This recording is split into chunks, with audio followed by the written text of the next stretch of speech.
সুবহানাল্লাহ আলহামদুলিল্লাহ লা ইলাহা ইল্লাল্লাহ সুবহানাল্লাহ।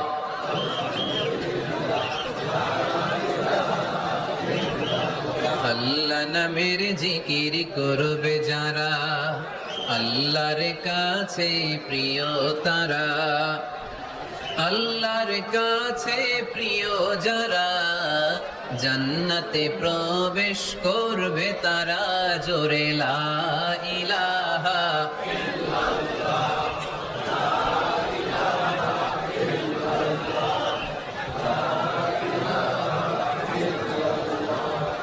লা